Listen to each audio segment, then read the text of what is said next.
This is a Geek Leader podcast, and I'm your host, John Rauda. This show is all about helping us grow as leaders, become better technologists, and improve our lives both at work and at home. I hope you enjoy the show and learn a lot.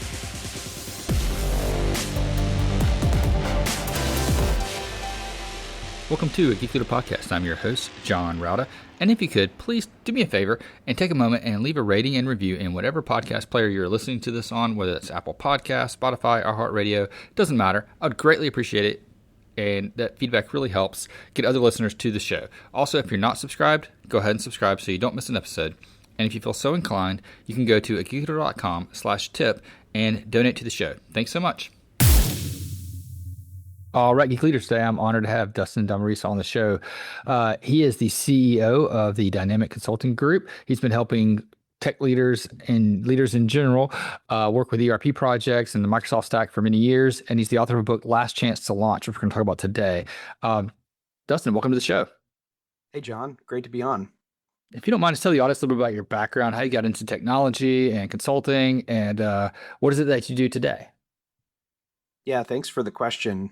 So I guess I've spent about the last 2 decades or so in the consulting world, specifically around Microsoft and SAP, Salesforce, tools like that, primarily like business application systems. But throughout the course of that, we used to do software implementations by actually camping out in people's conference rooms. We don't do that a lot today anymore. Most everything's done virtually, but during that time, getting a chance to be in front of teams and whiteboards and going live with projects on site and doing a lot of those things, it just had a chance to learn a lot of what causes software implementations to succeed and in some cases fail, in many cases fail. And so those lessons learned, recently had a chance to put together a lot of that material in the last 3 or 4 years to create some methodologies that work for organizations around the world to be able to be more successful with their software. So that's been a passion of ours, a passion of mine for the last 3 or 4 years, just to try to see organizations be more successful at their digital transformation and their growth, right? I mean, organizations are always looking to technology as ways to be like the fuel to the fire for their organization's growth. And that's true, but it can also be a wet blanket on top of an already burning fire if it's not done properly. And we've seen it so many times and have just become passionate about making sure organizations do it the right way. How do you think, or what do you think, I guess, is the biggest single mistake that companies make whenever they're doing some kind of a digital transformation project? It's a great question, and it's one that we get all the time, as you can imagine. I really like to think about it that there are 2 different kinds of organizations, and as I describe these, I think some of the listeners will see themselves in one of the 2 organizations. There's one type of organization that's looking to implement tools and technology that are in growth mode, right? They're in constant acquisition. They're buying companies, they are rolling things in, and they need technology to be the backbone behind a lot of the processes and procedures that they're putting in place in order to grow more effectively. Those are fun organizations to work with for sure because of the trajectory that they're on. And it's cool to see how technology can either accelerate their growth or at least facilitate their growth. And so that's one type of company. The other type of company that we see a lot is what we call rescue companies. So organizations that have been in the middle of an implementation, and quite frankly, they are not seeing success out of it. In some instances, we've seen projects that go years and years and never actually launch at all.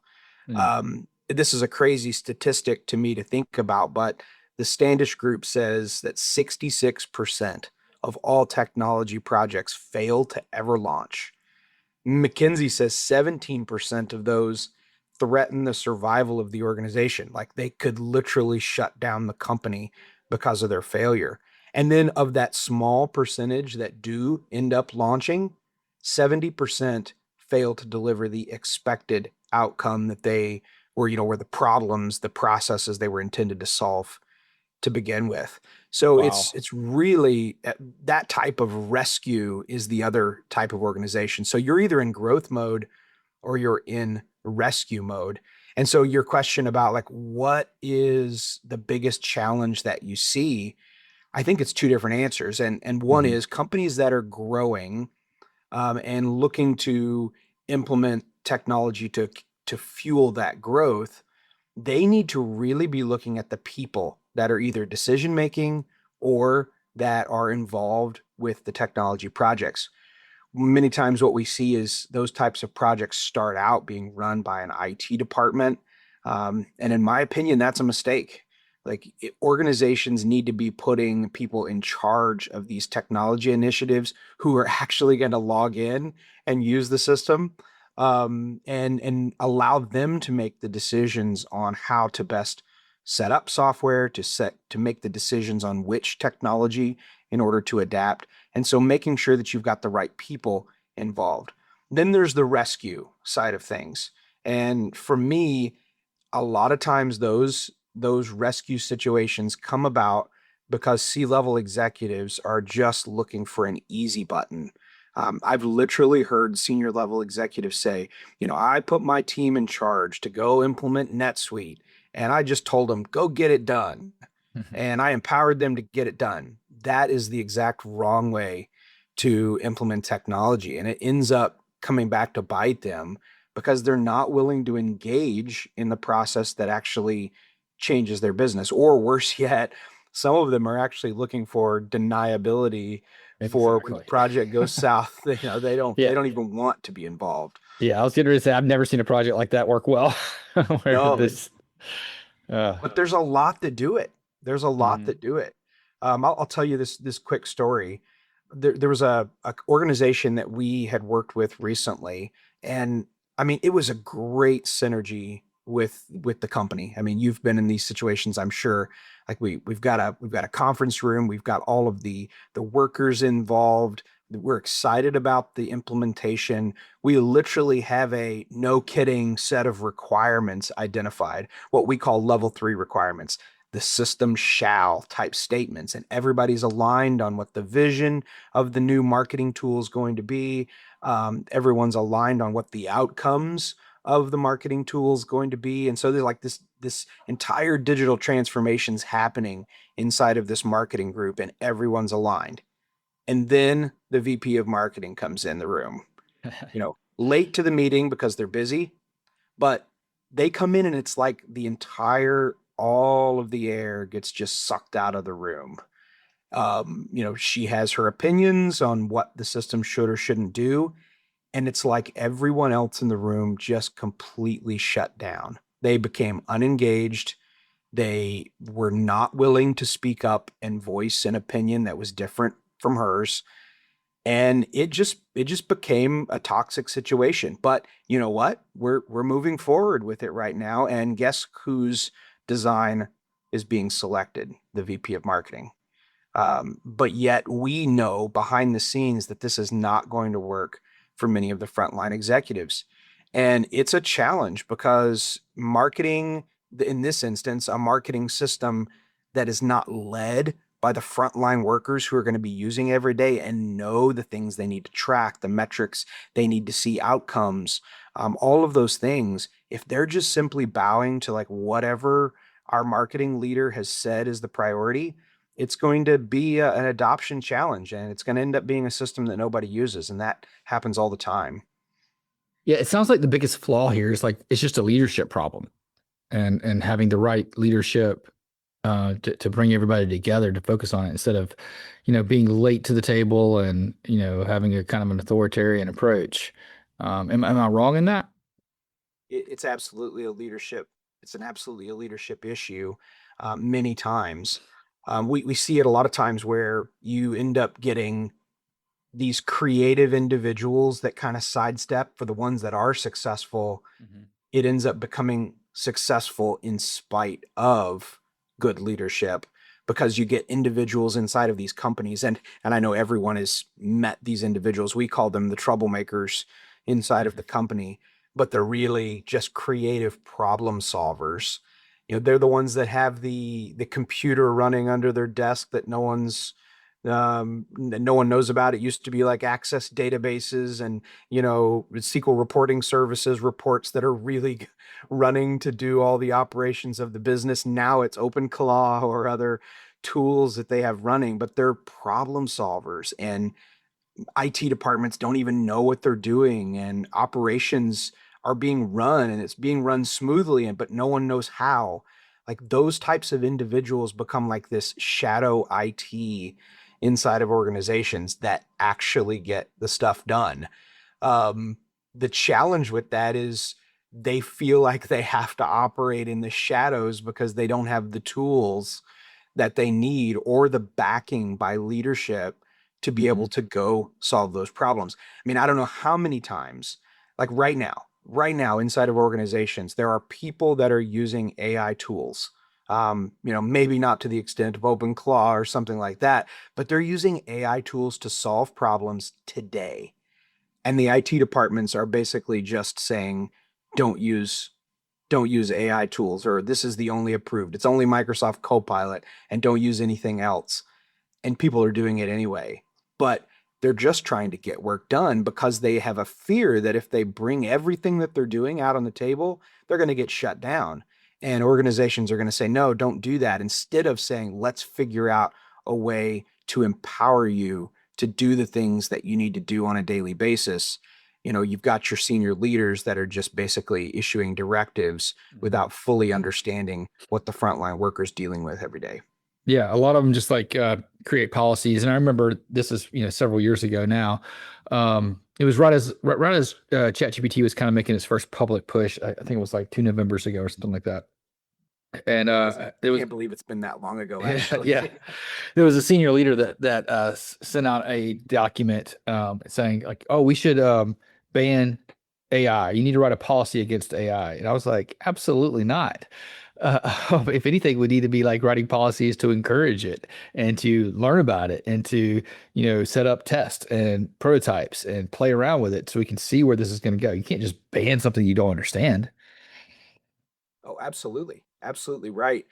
The challenge is that it takes a lot of work to get Hmm. in and figure out how you want to use it, what the policies and procedures are, and how are you actually going to enforce those policies and procedures across your organization.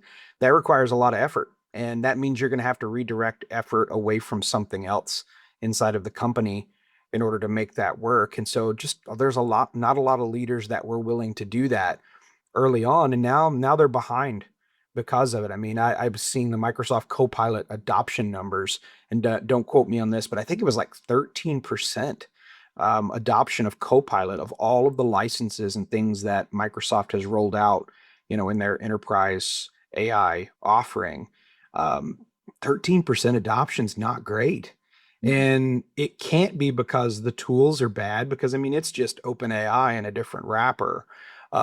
It's got to be because people don't know how to use it, or they feel like that they're not getting the support that they need across the organization. And the reality is they're still opening up Chat GPT and using tools like that behind the scenes and not really adopting some of the new enterprise ready tools like Microsoft Copilot. Yeah, so talk to me a little bit about like what are some of the use cases that you would see for using a tool like Copilot? I mean, the easiest one, right, is help me with knowledge of my organization, my email habits, my communication style, help me to be able to craft good emails. I mean, it's now built into Outlook. People can literally just, I think it's like Control I, and you can launch Copilot inside of Outlook and start having it write emails for you. And it has all the context of every other email that you've written, and your language style, your communication style, your Microsoft Teams chats that you have had, your SharePoint libraries. Like it's got context of everything as it's drafting those emails. And so it's much better at knowing you and knowing the business and knowing what you do than other tools that may exist outside of your network. And it's all secured, right? I mean, Microsoft has got the platform under lock and key from a security and governance standpoint, that the organizations can actually control some of those things that it has access to. And that's the easiest use case that I can think of. Another use case is it almost becomes like this orchestration engine for deep research within your company. So writing RFPs, responding to RFPs, giving me better insight into what legal is going to do from a contractual standpoint. I mean, think about this from a purchasing standpoint. Wouldn't you like to know what legal is going to redline before in a contract before they ever see it? And it's got all the knowledge of every red line that every legal contract has ever had in it. If you're versioning that and putting it in a tool like SharePoint or some other document repository, Copilot would have access to all of that internal material to be able to say, here's what we think legal is going to say about this contract You take it a before step you ever send further, it. and like let's say you had all your contracts actually in SharePoint. I would imagine Copilot would be one of those tools where you could have a new contract come in and it automatically apply red lines that have been redlined before in type contracts, and then have someone in legal just approve. Totally. Yep, absolutely. I mean, it has all of the context, especially for organizations that have been doing this for decades. Like, you have got so much Hmm. data for the tools to mine. But of course, you don't want to throw that out into, Claude or something. Like, that's not the right solution. It needs to be able to read it internally with security and governance in mind. And that's such a big deal. But I mean, the truth behind this is, organizations don't buy and implement software. People do. Yeah. And so, like, it's all comes down to the same stuff. I mean, no one wants to hear how you should manage your money, because it's not just a math problem. It's a fear, a bias, an ego issue. And the same thing with software happens when you start talking about people's money, you start talking about their software. It kind of becomes this internal, don't tell me what to do. I'm a Salesforce shop. Like, we use Salesforce, even if it doesn't really solve our needs. Um, it becomes like this internal bias. It's amazing to me the way people decide what tools and how to implement things becomes so much of past experience. And SAP worked for me at my last company, so that's what we're doing. Have you even written down your requirements? Well, no, but SAP worked before, so it's going to work again. That Hmm. kind of thing ends up driving the decisions on which tools to use, rather than real requirements written down in a way that people can actually do a true fit gap analysis on it. Yeah, yeah, absolutely. Um, so you wrote a book, and we mentioned it in the intro, Last Chance to Launch. Tell me a little bit about why you decided to put this together, and what problems does it address? Yeah, absolutely. It was a fun experience. I had written several children's books Mhm. before, but of course, this is a very different platform. And so, yeah, it really is a collection of stories of organizations that I've been a part of over the last few decades. Things that have gone right, things that have gone wrong, and essentially each chapter kind of opens with a principle and a collection of stories of things that we've seen. I mean, there's a story in there that about a warehouse that completely shut down, and it's a real life story. And people were pointing to the software saying, our new ERP system is not working to solve our problems, when in reality, someone had put the wrong barcode label on the wrong shelf, and they were picking and the wrong inventory. And so the introduction of like this automated process of hand scanners and barcode scanners couldn't get past the, did you put the label or the barcode on the right shelf space? And it became kind of a funny story. I mean, it wasn't funny at the time because the warehouse wasn't able to ship things, but they were all pointing to the software, like it's a software problem. And it's stories like that that teach us lessons.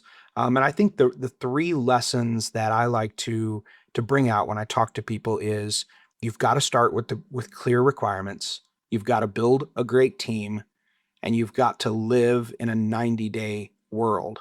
The Hmm. idea that projects, you should let them go on for years and years. I mean, to me, you're just asking for failure, right? There's an old saying that says people don't ever go to the store to buy a drill bit. They go to the store to buy a hole. The drill bit's just the thing that they come home with in order to get the outcome. People buy Yeah. outcomes, not product or service. So, man, you can't create, I want an outcome 2 years from now. Like that's ridiculous to me to think that an ERP implementation that's not going to go live for 2 years, you're going to see zero value in a project that's going to take you 2 years. I mean, you've got to live in 90-day cycles. Businesses change, people change. All of that happens in 90-day worlds. We really do live in much quicker cycles than most software implementations take. So you've got to adapt and make sure that you're getting value quickly with these things. So start with real requirements, build an amazing team, and live in a 90-day world are those three principles that I really try to cover in the book, and I hope everyone enjoys that. Yeah, I think these are all like really, really good pieces of advice. One of the problems that I think I struggle with when it comes to living in that 90-day world is it, it's really hard for me to stay present because I'm always thinking about the next thing and where things will be. And how can we help focus on that 90-day world and be, agile to switch when we need to and pivot when we need to and just pay attention to what's going on? If I had to guess, maybe John, it would be that you're probably more of this visionary mindset that happens frequently. Um, Gino Wickman in a book called Traction. I don't know if you've read it, but it's a really good book. It talks about the differences between the brain of a visionary and an integrator. The visionary, they have trouble staying in that 90-day world because they're always thinking of new ideas. They've always got more ideas than they have time to do it.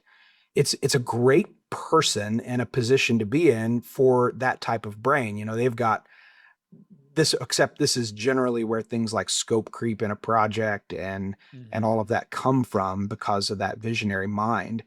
You need a good integrator is the principle that Gino Wickman talks about, is that the integrator is not a new idea machine. They actually get life from, making a checklist, checking off their to-dos. They get great life from taking the visionary's ideas and making them come to fruition. And so I think that 90-day world is important, but visionaries can often get distracted by other shiny objects, and want to chase other things during that 90-day or even beyond period. And so we need to give people like that the ability to do it. I'm a natural visionary, so I have to surround myself with people that will go get the work done while I can lead and be sometimes on to the next visionary thing. But then when I put that person in charge, I have to really put that person in charge and not try to micromanage Yeah. manage them. So having kind of that other individual, the visionary integrator combo, is a really, I think Gino likes to call it rocket fuel on top of a business that's growing. And I think that's true with projects as well. Like you need to define who the visionary is of a project, who the integrator is of a project, and then empower them to get the job done in a way that you can accomplish something and see value every 90 days. Yeah, I think that's one of the things that people miss out on is the empowering part, right? Because you'll give somebody a directive to go do something, but you don't necessarily give them the authority to do it. I had a boss one time that told me that if you want to empower somebody, give them the checkbook too. Tell them they have the authority to pay for it. They have the authority to do everything to get it done. I love that. I love that. And then hold them accountable Mhm. for it and see what happens. I mean, I think you find a lot of times that individuals that you may have thought didn't have the skills or didn't necessarily weren't ready for it, they step up and it becomes a really empowering event that they could point back to in their career and in the business where they can be successful at something. And I think it becomes really important. There's another part of this that is, okay, well, how do you evaluate? How do you evaluate their performance? How do you evaluate whether they're being successful? I follow the principle GWC. Do they get it? Do they want it? Do they have capacity for it?